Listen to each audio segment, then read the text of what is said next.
चलिए दिखाई दे रहा है आप लोग को, लिखा गया 10th क्लास केमिस्ट्री। तो हम लोग केमिस्ट्री के कौन चैप्टर शुरू कर रहे हैं लोग? पहला चैप्टर, इसका नाम क्या है? रासायनिक अभिक्रियाएं एवं समीकरण। ठीक है, तो हम लोग पिछले क्लास में समीकरण के बारे में सीख चुके हैं लोग कि कोई भी रासायनिक अभिक्रिया का संतुलित रासायनिक समीकरण कैसे लिखते हैं लोग। और संतुलित रासायनिक समीकरण वही लिख पाएंगे जिनको रासायनिक सूत्र लिखने आता है। तो ये सब जितने भी बेसिक बात हम लोग क्या किए थे लोग, पिछले क्लास में सीख लिए थे लोग। आज हम लोग पहला क्लास शुरू कर रहे हैं किसका? रासायनिक अभिक्रिया एवं समीकरण का। इस इंग्लिश में क्या बोलते हैं? Chemical reactions and equations. Okay, और आज क्या है? लेक्चर 1 है, नहीं पहला क्लास है। ठीक है, तो आज की क्लास में हम लोग रासायनिक अभिक्रिया क्या है ये पढ़ लेंगे लोग। रासायनिक अभिक्रिया के कुछ एग्जाम्पल देखेंगे लोग। रासायनिक अभिक्रिया की विशेषताओं को पढ़ेंगे लोग। आखिर हम किस तरह देख के बता सकते हैं, किस तरह माने क्या चीज़ देखेंगे, क्या चीज़ दिखाई देगा, तब बोल देंगे रासायनिक अभिक्रिया हो रहा है। ठीक है, और साथ साथ रासायनिक अभिक्रियाओं के प्रकारों को थोड़ा शॉर्ट में समझ लेंगे और 2 प्रकार को पूरा डिटेल्स में क्या करेंगे लोग, आज पढ़ लेंगे। ठीक है, तो चलिए क्लास शुरू करते हैं। देखिए, सबसे पहला टॉपिक क्या लिखा गया यहाँ पर? रासायनिक अभिक्रिया। तो फर्स्ट टॉपिक क्या है? रासायनिक अभिक्रिया। इस इंग्लिश में क्या बोलते हैं लोग? Chemical reactions. तो रासायनिक अभिक्रिया क्या होता है? तो लिखा गया जब कोई पदार्थ अकेले ही टूटकर या किसी अन्य पदार्थ से मिलकर नए गुणों वाले पदार्थ का निर्माण करता है तो इस प्रक्रिया को रासायनिक अभिक्रिया कहते हैं। तो रासायनिक अभिक्रिया में पता है क्या होता है? कोई पदार्थ अकेले ही कोई नया पदार्थ बना दिया, तो अकेले कैसे सर नया बना सकता है? तो मान लीजिए कोई एक पदार्थ है, जैसे मान लीजिए देखे तो CaCO3, इसे गर्म करते हैं तो क्या बनता है? CaO + CO2। तो पदार्थ अकेले ही नहीं, अकेले ही टूट कर 2 पदार्थ बना दिया। तो जो दोनों पदार्थ बने, इन दोनों का गुण इससे अलग है कि नहीं है? देखिए, रासायनिक अभिक्रिया एकदम सबसे आसान तरीके जान लीजिए क्या होता है। कोई प्रक्रिया को हम रासायनिक अभिक्रिया कब कहेंगे? जब उस प्रक्रिया के पहले जो पदार्थ था ना और जो बाद में पदार्थ बन रहे, इनका सूत्र अलग होना चाहिए। क्या होना चाहिए? यदि रासायनिक सूत्र अलग हो गया तो रासायनिक अभिक्रिया हुआ। क्या हुआ? रासायनिक अभिक्रिया। यदि सूत्र चेंज नहीं हुआ तो बोलेंगे रासायनिक अभिक्रिया नहीं हुई। जैसे मान लीजिए हम बात करें पानी से बर्फ बनना, पानी से, मैं यहाँ पर जल है, जल H2O होता है, H2O ये क्या है? लिक्विड। इससे क्या बन गया? बर्फ। क्या बन गया? बर्फ। तो बर्फ का भी सूत्र क्या हुआ? H2O का, बट किस अवस्था में? सॉलिड स्टेट में है। तब देखिए, तो क्या इस प्रक्रिया को हम रासायनिक अभिक्रिया बोलेंगे? नहीं बोलेंगे। क्यों नहीं बोलेंगे? तो सर केमिकल फॉर्मूला चेंज नहीं हो रहा है। फॉर्मूला चेंज हो रहा है? नहीं हो रहा है। तो रासायनिक अभिक्रिया की सिंपलेस्ट शर्त ये है ना कि जो पदार्थ बनता है ना उसका सूत्र क्या होता है? चेंज हो जाता है। ठीक है, चलिए, तो हमने क्या बोला? जब कोई पदार्थ अकेले ही टूटकर या अन्य पदार्थ से मिलकर नए पदार्थ क्या करता है? निर्माण करता है, तो उस प्रक्रिया को हम लोग क्या बोलते हैं? रासायनिक अभिक्रिया कहते हैं। रासायनिक अभिक्रिया एक प्रकार का रासायनिक परिवर्तन है। परिवर्तन के बारे में 9th क्लास में पढ़े हैं आप लोग, भौतिक परिवर्तन और रासायनिक परिवर्तन। तो रासायनिक अभिक्रिया के बारे में कौन परिवर्तन है? रासायनिक परिवर्तन है। यहाँ लिखा गया है कि रासायनिक अभिक्रिया में भाग लेने वाले पदार्थों को अभिकारक, इसे इंग्लिश में बोलते हैं रिएक्टेंट, क्या बोलते हैं? तथा बनने वाले पदार्थों को उत्पाद यानी प्रोडक्ट्स कहते हैं। तो किस रासायनिक अभिक्रिया में भाग लेने वाले पदार्थों को हम लोग क्या कहते हैं? अभिकारक। और अभिक्रिया के फलस्वरूप बनने वाले पदार्थ को हम लोग क्या बोलते हैं? उत्पाद बोलते हैं या प्रतिफल बोलते हैं? उत्पाद बोलते हैं या इसे कभी कभी प्रतिफल भी लिखेंगे। उत्पाद प्रतिफल एक ही बात है। ठीक है, अब रासायनिक अभिक्रिया में जितने तीर के इधर होते हैं सब क्या बोलते हैं? तीर के बाद वाले क्या होते हैं? उत्पाद। इस तरह अभिक्रिया में हम बराबर चिन्ह कहने होते हैं, तीर चिन्ह क्यों बोलते हैं? क्योंकि जो तीर है ना, यह तीर हमें बताता है कि इसमें कौन अभिकारक है, कौन उत्पाद है। इन अभिक्रिया की दिशा बताता है। क्या बताता है? आखिर क्या क्या मिला है तो क्या बना है, बस में रहा है ना। तो तीर जो होता है अभिक्रिया की दिशा बताता है। तीर रहता है तो हम पहचान पाते हैं कौन इसमें अभिकारक है, कौन इसमें उत्पाद है। ठीक है, अब ये रासायनिक अभिक्रिया क्या समझा गया ना, कुछ उदाहरण देखते हैं, ध्यान दीजिए। इस समय हम बात करते हैं, पहला एग्जाम्पल लेते हैं। हाइड्रोजन और ऑक्सीजन मिलकर किससे निर्माण करता है? जल का। तो H2 + O2 क्या बन गया? H2O। इसे लिखने आता है ना, हाइड्रोजन का सूत्र H2, ऑक्सीजन का सूत्र O2, जल का सूत्र H2। अब इसको क्या संतुलित करें नहीं करें? बिना संतुलित किए आप समीकरण नहीं छोड़ेंगे लोग, संतुलित जरूर करना है। कर लेंगे लोग। यहाँ H कितना है? यहाँ कितना है? 2 बराबर है, आगे बढ़ेंगे। O कितना है? यहाँ कितना है? इसे 2 करना पड़ेगा ना, 2 से गुणा कर देंगे। फिर आते हैं शुरू में, H कितना है? यहाँ कितना है? इसे 4 कर देंगे, तो 2 से गुणा कर दिए। क्या संतुलित हो गया? तो ये रासायनिक अभिक्रिया की एग्जाम्पल है कि नहीं? इस अभिक्रिया में क्या देख रहे हैं? हाइड्रोजन ऑक्सीजन मिलकर क्या बन गया? जल बन गया। कोई दिक्कत? चलिए दूसरा एग्जाम्पल लेते हैं। मान लीजिए बात करते हैं, मेरे पास है CaCO3 कैल्शियम कार्बोनेट है। ठीक है, इसे हम कर दिए गर्म। जब हम उष्मा देते हैं तो उष्मा यहाँ लिखे या डेल्टा लिखे, दोनों का मतलब क्या होगा? सेम होगा। डेल्टा मतलब होगा उष्मा दे रहे हैं, इसे गर्म कर रहे हैं। जब इसको गर्म करते हैं तो क्या बनता है? Calcium oxide plus carbon dioxide. कितना एग्जाम्पल हो गया? 2। तीसरा एग्जाम्पल की बात करते हैं। मैं यहाँ बात करते हैं आयरन, नाम सुने हैं लोग? तो आयरन को हम जब डालते हैं कॉपर सल्फेट के विलयन में तो क्या बनता है? आयरन जो है ना कॉपर को बाहर करता है। कॉपर क्या करता है? आयरन कॉपर को बाहर करता है, क्या बनेगा? Iron sulphate plus copper. कोई दिक्कत? एक और एग्जांपल लेते हैं, ध्यान देंगे। चलिए एग्जांपल नंबर 4, मैं ये बात करते हैं सोडियम सल्फेट। सोडियम सल्फेट सूत्र क्या होता है? Na2SO4, barium chloride BaCl2। बताइए क्या बनेगा? थोड़ा आप सोच भी सकते हैं, बताइए कैसे सोचेंगे लोग? अच्छा बताइए, यहाँ पर सोडियम पर प्लस चार्ज होता है, सल्फेट पर माइनस, इस पर प्लस इस पर माइनस, समझिए बढ़िया से। अब बताइए जब रिएक्शन होगा रिएक्शन तो ये भी टूटेगा ये भी टूटेगा। अब बताइए इसमें का प्लस वाला इसमें किससे जुड़ेगा? तो पढ़े लो ना, प्लस प्लस में प्रतिकर्षण होता है, माइनस माइनस में प्रतिकर्षण होता है, अब प्लस माइनस में क्या होता है? आकर्षण। तब सोचिए Na प्लस है इसमें किससे मिलेगा? Cl से कि Bs से? Cl से। तो कॉन्फॉर्म है सोडियम Cl में, तो सोडियम क्लोराइड क्या बनेगा? तो सोडियम क्लोराइड सूत्र क्या होता है? NaCl, जान सकते हैं NaCl समझना है अभी प्लस। अब बताइए इसमें Ba प्लस है और यहाँ पर SO4 माइनस है, तो प्लस वाला माइनस से मिलेगा, तो बेरियम सल्फेट मिलता है तो क्या बनता है? बेरियम सल्फेट यानी BaSO4। अब वो पहला स्टेप खत्म, दूसरा स्टेप क्या होता है? संतुलित करना होता है। कैसे संतुलित कर सकते हैं हम? कर लेंगे संतुलित। चलिए बताइए, यहाँ सोडियम कितना है, यहाँ कितना है? 1, तीसरे क्या कर देंगे? 2 कर देंगे। SO4 कितना है? 1, यहाँ पर SO4 कितना है? 1, बराबर है, छोड़ देंगे। यहाँ Ba कितना है? 1, यहाँ पर Ba कितना है? 1, छोड़ देंगे। Cl कितना है? 2, यहाँ Cl 2 हो गया। कोई दिक्कत इसमें? अब यहाँ पर माइनस में नहीं कि इसका वो माइनस चार्ज है ना, हम खाली बताइए पूरा पूरा क्या है? रिडाइन है। तो इसमें कितने माइनस चार्ज होते हैं? 2 माइनस चार्ज। समझाने के लिए लिखे, कितना समझ में आ गया? एक बार देखिए, क्या रिएक्शन लिख सकते हैं चारों? तो सर ये चारों क्या लिखे पता है? इसमें चारों टाइप का अभिक्रिया है। सब अभी कुछ देर बाद हम बात करेंगे। रासायनिक अभिक्रिया मुख्यतः 4 टाइप, कितने टाइप होती हैं? 4 टाइप की होती हैं। एक होता है संयोजन अभिक्रिया। देखिए तो पहला जो अभिक्रिया है ना, ये संयोजन है। क्या है? संयोजन में क्या होता है? 2 या 2 से अधिक पदार्थ मिलकर एकल पदार्थ बनाते हैं, यानी एक पदार्थ बनाते हैं। तो संयोजन होगा नहीं होगा?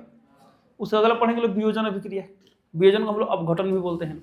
तो वियोजन में क्या होता है? एक ही पदार्थ होता है, टूटकर 2 या 2 से अधिक पदार्थ बनाता है। तो इसमें देखिए तो कितना पदार्थ है और टूट कितना बना दिया? 2। तो क्या वियोजन संयोजन के विपरीत है? अरे है ना विपरीत, विपरीत है। कोई दिक्कत? अब हम बात करते हैं, तीसरा पढ़ना है विस्थापन अभिक्रिया। तो विस्थापन अभिक्रिया में पता है क्या होता है? कोई एक तत्व अन्य तत्व को उसकी यौगिक से विस्थापित कर देता है। तो क्या सर कोई किसी को विस्थापित कर देगा? नहीं, इसमें कंडीशन है। तो सर क्या कंडीशन है? जब हम विस्थापन अभिक्रिया पढ़ेंगे तो क्या करेंगे आपको बताएंगे। कोई दिक्कत? चलिए अब तीसरा देखिए, तो इसमें क्या है? चौथा में इसमें आयन अब एक्सचेंज हो रहा है। क्या हो रहा है? तो वैसी रासायनिक अभिक्रिया जिसमें आयनों का आदान प्रदान होता है क्या कहलाता है? उभय विस्थापन अभिक्रिया या द्विविस्थापन अभिक्रिया कहलाता है। तो ये जो एग्जाम्पल लिखेगा ना, देखिए रासायनिक अभिक्रिया है, 4 एग्जाम्पल लिखे, इसमें 4 में चारों टाइप आ गया। कौन आ गया? चारों टाइप आ गया। पहला संयोजन, दूसरा वियोजन, तीसरा विस्थापन और चौथा क्या है? उभय विस्थापन या द्विविस्थापन भी बोलते हैं। समझ रहा है ना? अब घबराइए मत, जब हम इसके बारे में डिटेल्स में पढ़ेंगे ना, इसके बारे में पढ़ें तो जब पूरा पढ़ें डिटेल्स में तो क्या होगा? और आसानी से क्या हो जाएगा? याद हो जाएगा। तो आपको देखिए परीक्षा में सवाल अगर रासायनिक अभिक्रिया क्या है, अब अभिक्रिया में आप कोई भी एग्जाम्पल लिख सकते हैं, ठीक है। लेकिन सोचिए आप चारों कैटेगरी के एग्जाम्पल लिखें तो ज़्यादा प्रभावशाली होगा नहीं होगा? होगा। एक बार देखिए हो गया कंप्लीट। कितना समझ में गया? कैसे में कोई दिक्कत है किसी को? नहीं ना है। अब हम आपको यहाँ पर एक सजेशन देंगे, पता है क्या देंगे? ये लिखे एकदम बिल्कुल सही है, कहीं गलती नहीं है। लेकिन याद कीजिए, हम बोले थे संतुलित रासायनिक समीकरण लिखते हैं लो ना, तो जब पदार्थ को अवस्था के साथ लिखते हैं लो तो थोड़ा सा और ज़्यादा इंफॉर्मेटिव बन जाता है, वो और ज़्यादा क्या होता है? बेहतर बन जाता है, ठीक है। तो क्या इसमें अवस्था के साथ आप लिख सकते हैं? एक बार इसको ध्यान से देख लीजिए। वैसे स्टूडेंट जो अवस्था के साथ लिख पाएंगे अवस्था के साथ लिख लेंगे, और जो नहीं लिख पाएंगे वही इनके लिए सही है। सही है गलत है? सही है। बट यदि अवस्था के साथ लिखते हैं क्या होता है? और बेहतर होता है। तो हम जा रहे हैं सभी रिएक्शन को किसके साथ लिखने? अवस्था के साथ लिखने। तो ये हाइड्रोजन गैस किस, हाइड्रोजन क्या होता है? गैस। ये भी क्या होता है? गैस। और ये वाला लिक्विड यहाँ लिख दिया, ठीक है। अब बताइए CaCO3, अब ये आपको नहीं पता है तो नहीं पता है, आपको थोड़ा ध्यान रखना पड़ेगा। ठोस होता है। क्या होता है? ठोस। कैल्शियम ऑक्साइड, ये पता है चूना है। चूना देखे ना, चूना एक होता है बिना बुझा हुआ चूना, एक होता है बुझा हुआ चूना। तो बिना बुझा हुआ चूना है, ये ठोस होता है। क्या होता है? ठोस। CO2 क्या होता है? गैस। या क्वेश्चन लिख दिए जी, कोई दिक्कत? अब बताइए आयरन किस अवस्था में होता है? सॉलिड होता है, ठोसे ना होता है। अब कॉपर सल्फेट का विलयन होता है, तो विलयन से क्या लिखेंगे? AQ लिखेंगे। यहाँ पर क्या लिखेंगे? AQ लिखेंगे। और ये बाहर गए ठोस सॉलिड। फैला क्या होता है? AQ होता है। और ये क्या होता है? AQ। तो देखिए सामान्यतः पता है जब उभय विस्थापन अभिक्रिया होता है ना, ये भी विलयन, ये भी विलयन। तो जब दोनों विलयन मिलते हैं ना तो उसमें वो ठोस की तरह कुछ अलग हो जाता है, उसे हम बोलते हैं अवक्षेप। क्या बोलते हैं? अवक्षेप। ये सामान्य तौर पर होता है। ये क्या होता है जब पढ़ाएंगे अवक्षेप तो बताएंगे आप लोग, ठीक है। अब तनिक सोचिए, मानिए हम आपसे बोल दिए इन दोनों में कोई एक अवक्षेप है, गेस कीजिए कौन अवक्षेप होगा? जो घुल जाएगा वो अवक्षेप होगा कि जो नहीं घुलेगा वो अवक्षेप होगा? जो नहीं घुलेगा। अवक्षेप अविलय लवण होता है। क्या होता है? अवक्षेप किस अवस्था में होता है? ठोस अवस्था में होता है। अब तो सोचिए NaCl घुलेगा, BSO4 घुलेगा। NaCl यानी नमक होता है, तो नमक तो घुल जाएगा ना। अच्छा, यानी घुल जाएगा तो घुल जाएगा, विलयन में गया, हाई वाला विलयन से अलग हो जाएगी। इसे हम क्या बोलते हैं? ये ठोस अवस्था में रहता है। आप एरो भी नीचे दे सकते हैं। तो सुनिए ध्यान से, यदि आप अवस्था के साथ लिख सकते हैं तो क्या करेंगे लोग? अवस्था के साथ लिखेंगे लोग। अब बिना अवस्था, यदि अवस्था के साथ लिखने नहीं आता है तो बिना अवस्था का ही लिख देंगे। कितना समझ गया? कर सकते हैं लोग, क्योंकि अवस्था के साथ लिखेंगे तो थोड़ा सा बेहतर रहेगा। तो प्रैक्टिस कर लेंगे, क्या दिक्कत है? तो क्या आप अवस्था बाद में बैठाएंगे? तो अच्छा, तो जगह छोड़ छोड़ के लिख देंगे, बाद में अवस्था लिख देंगे। कितना समझ आ गया? आए समझ में? चलिए, जरा रासायनिक अभिक्रिया कंप्लीट, अभी पूरा कंप्लीट नहीं, मतलब ये डिफिनेशन और पढ़ लिया। अब देखिए यहाँ पॉइंट में क्या लिखा, पॉइंट में रासायनिक अभिक्रियाओं के कुछ अन्य उदाहरण निम्नलिखित हैं। ये सब किसके एग्जाम्पल थे? रासायनिक अभिक्रिया एग्जाम्पल थे। कुछ अन्य एग्जाम्पल भी है जो हम लोग जनरल लाइफ में बोलते रहते हैं। जैसे में लोहे पर जंग लगना, तो लोहे पर जंग लगना बताइए रासायनिक परिवर्तन की भौतिक परिवर्तन? रासायनिक परिवर्तन। और रासायनिक परिवर्तन ही एक प्रकार क्या होता है? रासायनिक अभिक्रिया होता है। कोई आपसे बोले कि रासायनिक अभिक्रिया क्या है, तब से बोल सकते हैं रासायनिक अभिक्रिया एक प्रकार का रासायनिक परिवर्तन है, बात खत्म, ठीक है। अधिक बोर्ड पर दूसरा क्या लिखा गया? भोजन का पाचन। भोजन का पाचन, दूध से दही बनना। तीसरा है श्वसन क्रिया। ये सब के सब क्या है? रासायनिक अभिक्रिया एग्जाम्पल है। और भी हो सकता है। मैं यहाँ बात करें आपसे शाक सब्जियों का विघटित होना, शाक सब्जियों का विघटित होना, विघटित होना।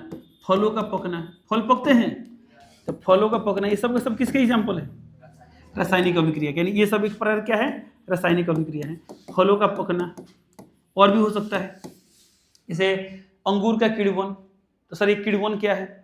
तो ये बायोलॉजी में पढ़ाएंगे आप लोग, ठीक है, या केमिस्ट्री का चौथा पाठ में पढ़ेंगे।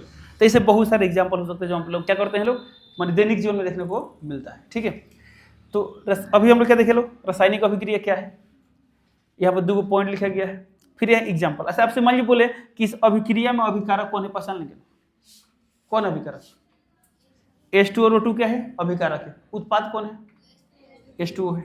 इसमें अभिकारक कौन है? CaCO3। इसमें कितना अभिकारक है? 1। उत्पाद कितना है? 2। तो देख पा रहे हैं लोग ना, तो अभिकारक उत्पाद पहचान लेंगे लोग। इसके बाद हमने देखा कुछ अन्य एग्जाम्पल किसके? रासायनिक अभिक्रिया के। ये दिखाई दे रहा है सभी लोग। चलो अब आगे बढ़ते हैं। यहाँ लिखा गया रासायनिक अभिक्रियाओं की विशेषताएं निम्नलिखित। अब सुनिए, क्या चीज हम देख लेंगे, क्या ऐसे केमिकल फॉर्मूला दिखाई देता है क्या? मैं आपके सामने चीनी लाकर रख दे तो उसमें दिखाई देगा C12H2211? दिखाई नहीं देगा ना। नमक इसमें NaCl दिखाई देगा? नहीं दिखाई देगा। तो हम तो आपसे बोले थे रासायनिक अभिक्रिया के दौरान क्या होता है, जो उसका माने जो पदार्थ होते हैं उनका सूत्र चेंज होता है। उनका सूत्र क्या होता है? चेंज होता है। लेकिन अब रियल लाइफ में जब रिएक्शन कराएंगे तो उसमें सूत्र दिखाई देगा? नहीं। ताकि हम क्या चीज देखकर प्रेक्षित कर लें कि अभिक्रिया हो रहा है। तो कुछ रासायनिक अभिक्रिया की विशेषताएं हैं, इनमें कोई भी यदि दिखाई दिया तब बोल देंगे रासायनिक अभिक्रिया हो रहा है। तो सर कोई एक ही दिखाई देगा? एक से अधिक भी दिखाई दे सकता है। जैसे एक ही रासायनिक अभिक्रिया के दौरान इसमें एक से अधिक विशेषताएं भी क्या हो सकती हैं? दिखाई दे सकती है। तो यदि इसमें से कोई भी दिखाई दे रहा है तब क्या बोल देंगे? रासायनिक अभिक्रिया हो रहा है। हालांकि इसमें कुछ ऐसा भी है ना जो दिखाई देगा तब कन्फर्म नहीं कर सकते रासायनिक अभिक्रिया हो रहा है। बताएंगे कैसे, देखिए बोर्ड पर। तो लिखा रासायनिक अभिक्रियाओं की विशेषताएं निम्नलिखित है। 1 नंबर क्या है? गैस की उत्पत्ति। 2 नंबर क्या है? अवक्षेप का निर्माण। 3 नंबर क्या है? रंग में परिवर्तन। 4 नंबर क्या है? गंध यानी स्मेल में परिवर्तन। 5 नंबर क्या है? ताप में परिवर्तन। 6 नंबर अवस्था में परिवर्तन, ठीक है। तो यानी 1 बाई 1 सब समझ लेते हैं। अच्छा, गैस की उत्पत्ति कैसे हो सकता है? तो बहुत सारे रासायनिक अभिक्रिया ऐसे होता है ना जिसमें गैस उत्पन्न होता है। क्या होता है? गैस। जैसे मैंने हम बोले जब कोई धातु की अभिक्रिया अम्ल से कराते हैं तो हाइड्रोजन गैस निकलता है। कौन गैस निकलता है? तो मेरे पास धातु था, अम्ल था, ठीक है। जैसे अम्ल के विलय में धातु को डाले तो इसमें कौन गैस निकलने लगा? हाइड्रोजन गैस निकलने लगा। तो अब इमेजिन कीजिए धातु है ये, अब इसको डाले, इसमें गैस निकलने, तब कन्फर्म हम बोल देंगे यहाँ पर रासायनिक अभिक्रिया हो रहा है। क्या हो रहा है? रासायनिक अभिक्रिया हो रहा है। समझ रहा है ना। तो मान लीजिए कभी हम देखें कुछ पदार्थ मिला तो गैस निकलने लगा, यानी वहाँ पर कौन सा अभिक्रिया हुआ है? रासायनिक अभिक्रिया हुआ है। वो भौतिक परिवर्तन है, रासायनिक परिवर्तन है? रासायनिक परिवर्तन। बहुत बार क्या होता है ना, एक मिनट, तो सर ये लिखवा कहीं नहीं रहे आप, हो सकता है ना आपके दिमाग में सर इसके एग्जाम्पल कहीं लिख पा रहे हैं, तो वो बता दें गैस की उत्पत्ति है ना, आप खुद जब ये पाठ पढ़ेंगे या पूरा केमिस्ट्री जब सीखेंगे ना, आपको बहुत जगह ऐसा मिलेगा ना, इसमें क्या निकलेगा, गैस। क्या निकलेगा, गैस। तो जहाँ जहाँ वो रिएक्शन में गैस निकले सभी से एग्जाम्पल बनेंगे, नहीं बनेंगे, बनेंगे ना। ऐसे भी हम लोग कैसे पढ़ते हैं लोग, पाठ खत्म होता है क्वेश्चन आंसर करते हैं लोग, क्वेश्चन आंसर करते हैं लोग ना, तो क्वेश्चन आंसर दौरान यदि कोई चीज छूट जाए तो उसमें कवर हो जाएगा। लेकिन ये कन्फर्म में पूरा जब ये पाठ पढ़ेंगे लोग ना, तो क्या होगा, उसमें इससे बहुत सारे एग्जाम्पल देखने को मिल जाएंगे। अगला लिखा गया अवक्षेप का निर्माण। क्या लिखेगा बाबू, अवक्षेप का निर्माण। तो बहुत सारा रासायनिक अभिक्रिया में क्या होता है, अवक्षेप बनता है। अब अवक्षेप क्या होता है, तो अवक्षेप एक प्रकार का अविलय लवण होता है। क्या होता है, अविलय लवण होता है। इसके बारे में पता है पूरे डिटेल्स में कब पढ़ेंगे लोग, जब उभयधर्मी क्या बोलते हैं, जो उभय विस्थापन अभिक्रिया पढ़ेंगे, यानी द्वि विस्थापन अभिक्रिया पढ़ेंगे तब, ठीक है। रंग में परिवर्तन, बहुत सारे रासायनिक अभिक्रिया में क्या होता है, रंग में परिवर्तन भी देखने को मिलते हैं। जैसे में सर, इससे मान लीजिए बात करें आयरन को जब कॉपर सल्फेट एल्यूमिनियम डालते हैं, इसमें डालते हैं लोग कॉपर सल्फेट। तो जो कॉपर सल्फेट होता है ना, तो क्या होगा, आयरन सल्फेट प्लस क्या बनेगा, कॉपर बनेगा, बनेगा ना। तो यह जो होता है ना, नीला रंग का होता है। किस रंग का होता है, नीला। ये बन जाता है हरा रंग का। किस रंग का होता है, हरा। तो कलर चेंज होगा नहीं हुआ, रंग में परिवर्तन हो गया। इस पोटेशियम परमैंगनेट का नाम सुने हैं लोग, पोटेशियम परमैंगनेट। पोटेशियम परमैंगनेट जो होता है ना, KMnO4 बैगनी रंग का होता है। किस रंग का होता है, बैगनी होता है, बैगनी, बैगनी है।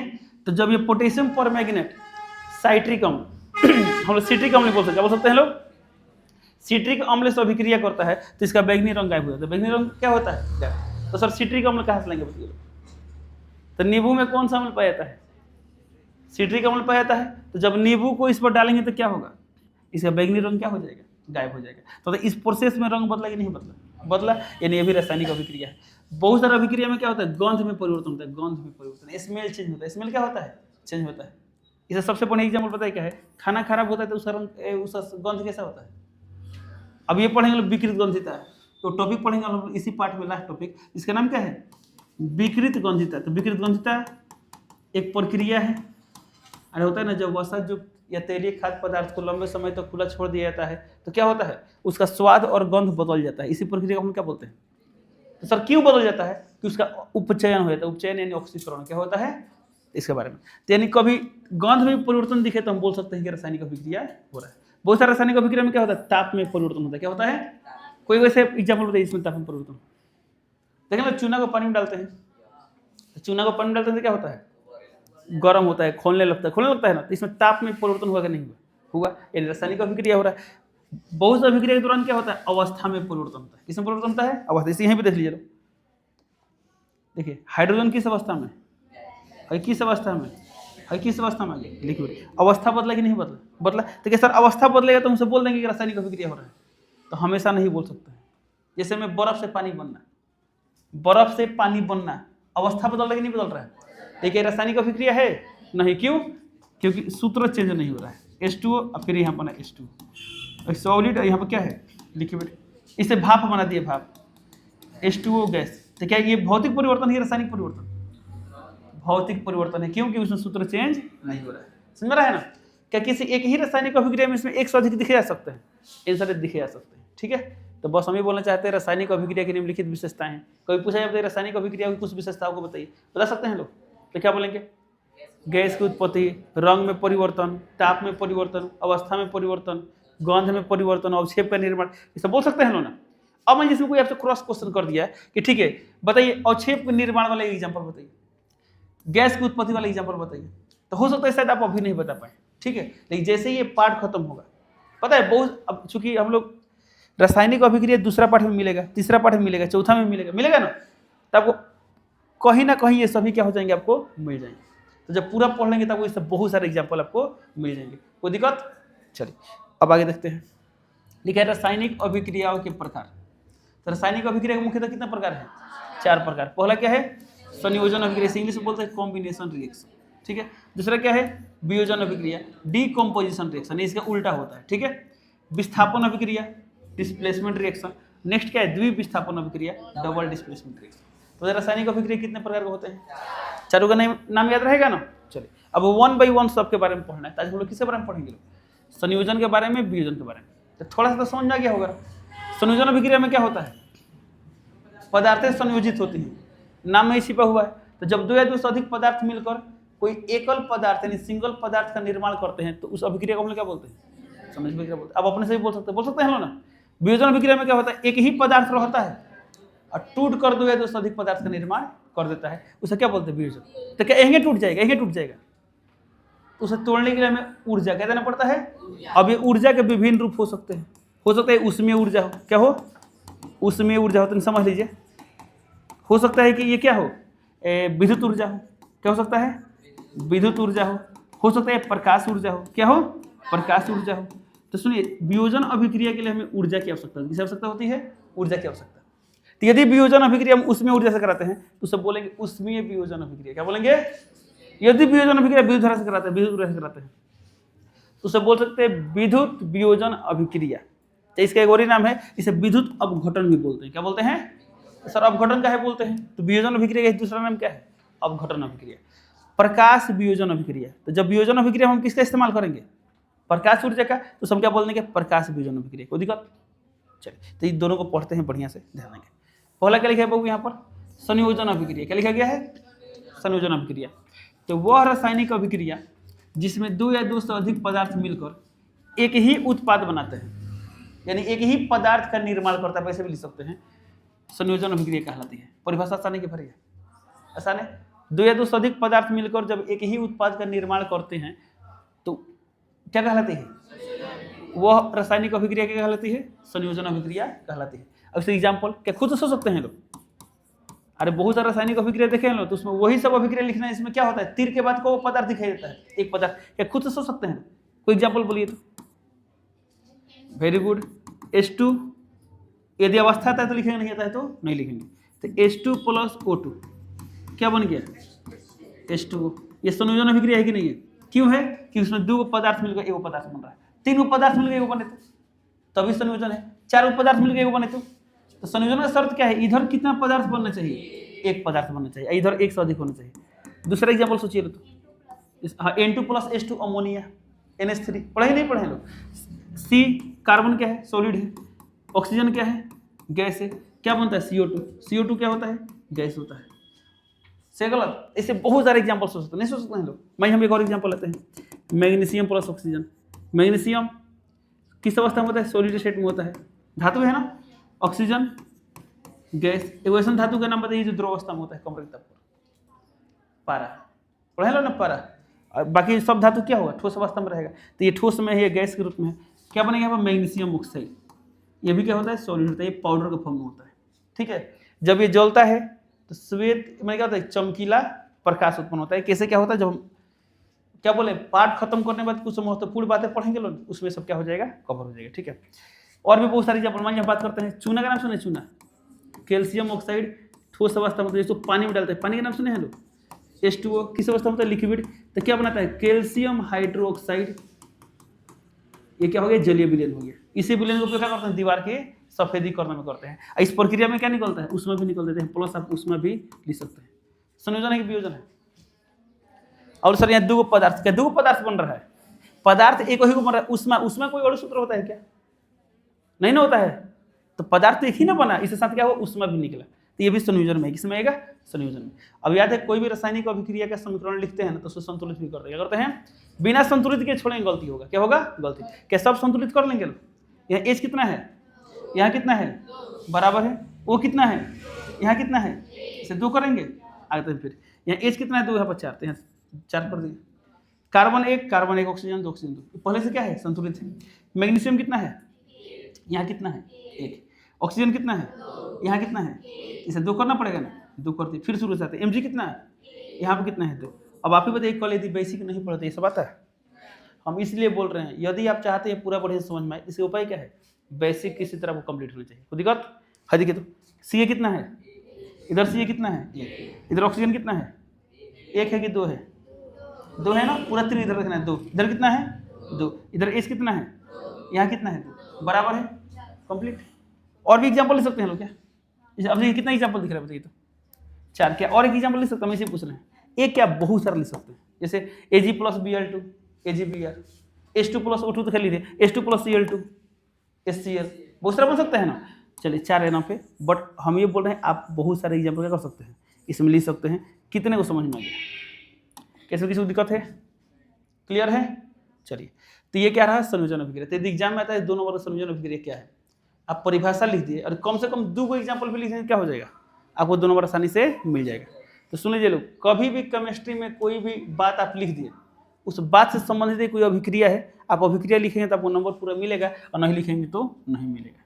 अब संयोजन अभिक्रिया का एग्जाम में आ गया है, अब खाली इतना लिखे नंबर मिलेगा, तुम्हें 2 नंबर नहीं मिलेगा, आपको एग्जाम्पल भी लिखना पड़ेगा, और ये ज़्यादा इफेक्टिव बनाता है।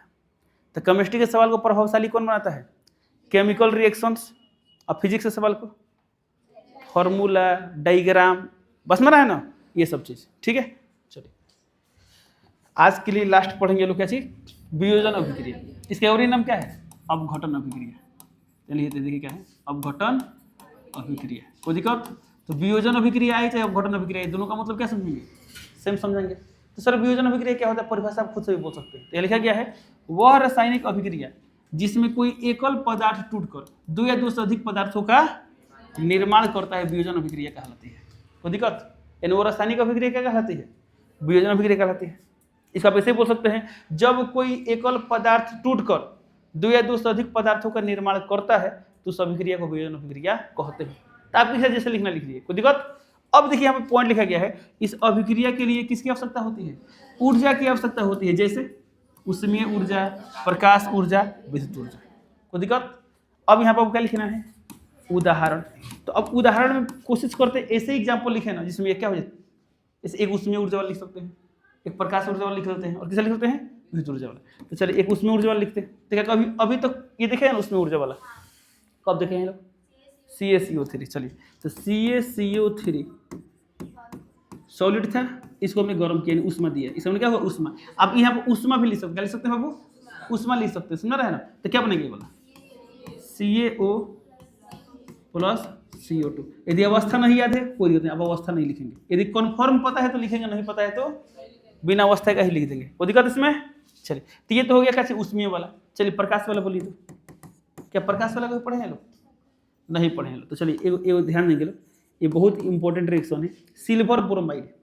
अच्छा, हम हिंदी में बोले तब लिख सकते हैं, हमने बोला सिल्वर ब्रोमाइड, तो दिमाग में क्या आएगा? AgBr। ठीक है, किस अवस्था में होता है? ठोस अवस्था में। किस अवस्था में होता है? ठोस अवस्था में। ठीक है, जब इस पर क्या पड़ता है? सूर्य का प्रकाश। क्या पड़ता है? सनलाइट, यानी सूर्य का प्रकाश, या सिर्फ लिख सकते हैं प्रकाश। ठीक है, जब इस पर सूर्य का प्रकाश पड़ता है तब ये क्या होता है?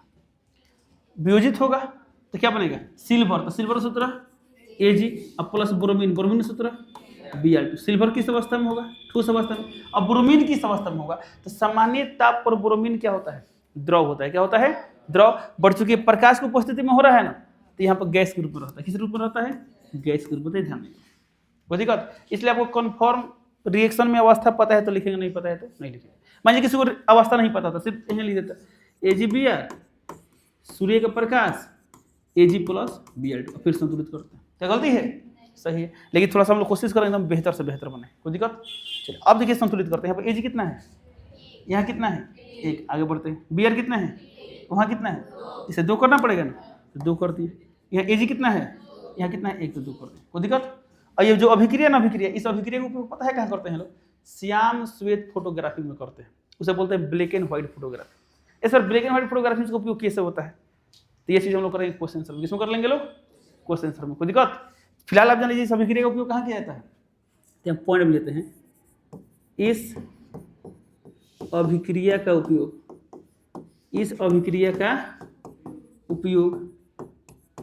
कहाँ किया था बाबू? श्याम श्वेत। श्याम माने काला, श्वेत माने सफेद, तो काला ब्लैक एंड व्हाइट। पढ़े लो ब्लैक एंड व्हाइट, पहले ब्लैक एंड व्हाइट टिप जाता था, फोटो खिंचवाते थे लोग फोटो। तो जो फोटो खींचने वाले होते थे स्टूडियो वाले, क्या पूछते थे? बताओ रंगीन की सादा, हम लोग बोलते थे लो ना। तो जो सादा माने ब्लैक एंड व्हाइट, क्या होता है? Black and white. श्याम श्वेत फोटोग्राफी, श्याम श्वेत फोटोग्राफी में किया जाता है। तो कभी बोले श्याम श्वेत फोटोग्राफी में किस अभिक्रिया का उपयोग किया जाता है?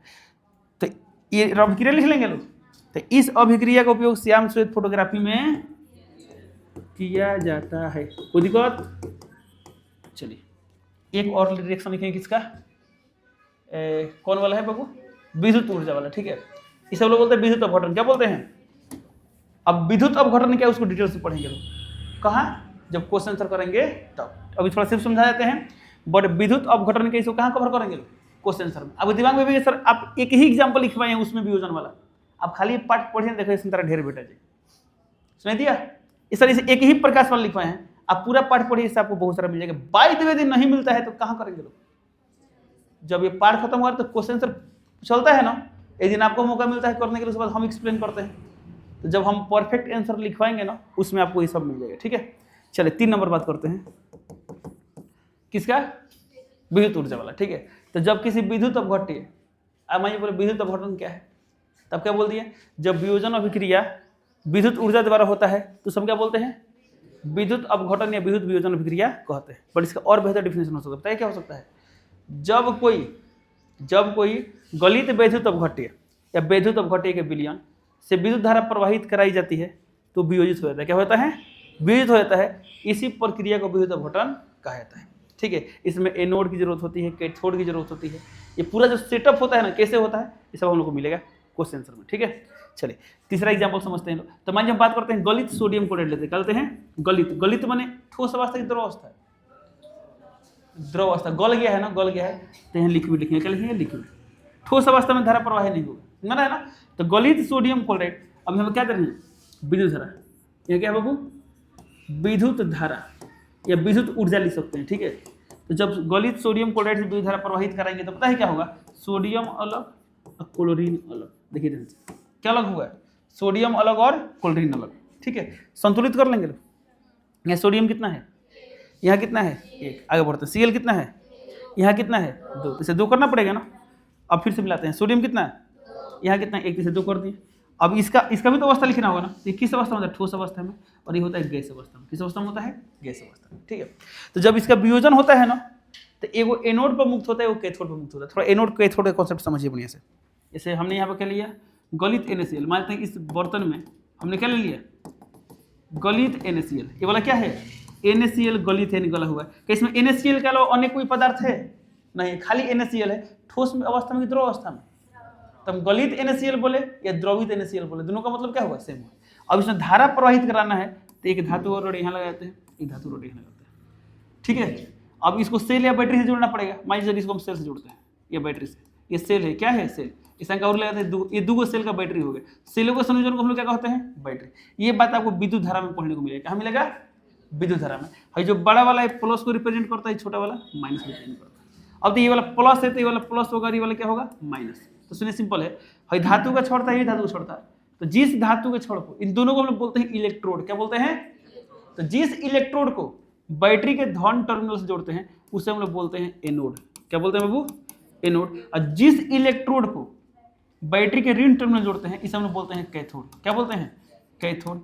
अब बताइए इसमें धारा तो प्रवाहित होगा, प्लस से धारा आता है, इधर से इलेक्ट्रॉन आता है। ये सब फिर से बोलते हैं विद्युत धारा। जब पाठ पढ़ेंगे तो उसमें क्या होगा, डिटेल से मिलेगा। ठीक है, अब मेरा क्वेश्चन है, जब इसमें धारा प्रवाहित होगा तो इसका होगा वियोजन, तो एक हो जाएगा एनोड पर, एक हो जाएगा कैथोड पर। तो मेरा क्वेश्चन आपसे ये है, बताइए इसमें Na जो है, Na इधर आएगी कि इधर आएगी, बताइए। एनोड पर आएगी, कैथोड पर आएगा, कैथोड पर क्यों लग रहा है, कैथोड पर, ये क्या है बताइए लो, राइट। प्लस से तो किधर जाएगा, माइनस की ओर। Very good. हम जानते हैं कि Na क्या है, प्लस, आई क्या है, माइनस। तो प्लस किधर जाएगा, माइनस की ओर। तो है ना माइनस है, तो है वाला है नहीं आएगा, है वाला है नहीं आएगा। ये क्या है, प्लस है, है वाला क्या है, माइनस है। देख पा रहे हैं लोग, तो प्लस वाला। तो क्या हुआ, सोडियम किस पर जा रहा है, कैथोड पर, और क्लोरीन किस पर आ रहा है, एनोड पर। तो क्या हम यहाँ पर लिख सकते हैं, है वाला किस पर आया है, कैथोड पर, है वाला किस पर आया है, एनोड पर। कोई दिक्कत, अभी डायग्राम बनाने की जरूरत नहीं है। क्यों, इसको हम लोग बाद में क्वेश्चन आंसर में कवर करेंगे। बाद में कहा जब पार्ट खत्म होगा तब करेंगे, 2 से 3 दिन बाद करेंगे। समझ रहा है सभी लोगों को। तो फिलहाल वियोजन अभिक्रिया क्या समझा गया। यदि परीक्षा में आता है वियोजन अभिक्रिया क्या है, तब क्या करेंगे, डिफिनेशन लिखेंगे, पॉइंट लिखेंगे और तीनों रिएक्शन लिखेंगे। लिख सकते हैं लोग। अब मान लीजिए स्पेसिफिक क्वेश्चन आ गया, उसमें वियोजन अभिक्रिया क्या है, तो परिभाषा लिख सकते हैं लोग। वह वियोजन अभिक्रिया जिसमें पदार्थ वियोजन उसमें ऊर्जा द्वारा होता है, उसमें वियोजन अभिक्रिया कहलाता है। क्या उसमें तीनों एग्जाम्पल लिखेंगे, कौन लिखेंगे, 1 नंबर लिखेंगे। और एग्जाम्पल लिख सकते हैं, अभी नहीं लिख सकते, लेकिन हम क्या बोले हैं आपको, आगे बहुत सारे एग्जाम्पल ऐसे मिल जाएंगे। कोई दिक्कत इसमें। चलिए एक और ऐसे भी सवाल आता है, उन वियोजन अभिक्रियाओं के एक एक उदाहरण लिखें, एक एक उदाहरण लिखें जिसमें ऊर्जा के रूप में ऊष्मा, प्रकाश और विद्युत धारा का उपयोग किया जाता है। कर सकते हैं क्या? उसका आंसर कहीं दिखाई दे रहा है इसमें? हाँ, ये 3 छाप देंगे। मेरे पास में रह लो ना, कितने को समझ में आ गया? कोई दिक्कत? चलिए, आज का क्लास यहीं पे क्या होता है कंप्लीट। आज का होमवर्क क्या है नोट कीजिए कंपनी के लिए।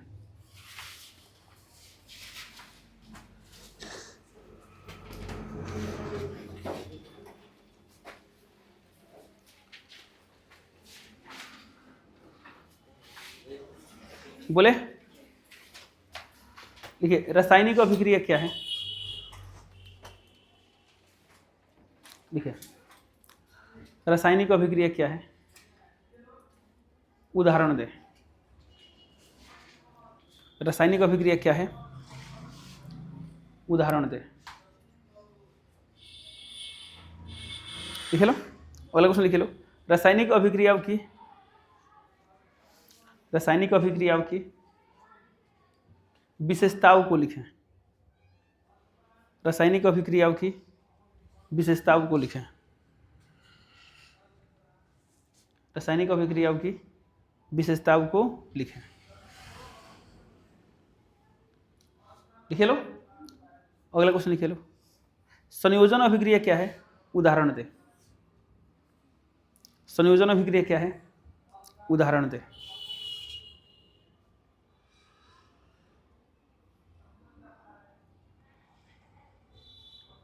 संयोजन अभिक्रिया क्या है? उदाहरण दे। हो गया? अगला क्वेश्चन लिखे लो। वियोजन अभिक्रिया क्या है? वियोजन अभिक्रिया क्या है? उदाहरण दे। वियोजन अभिक्रिया क्या है? उदाहरण दे।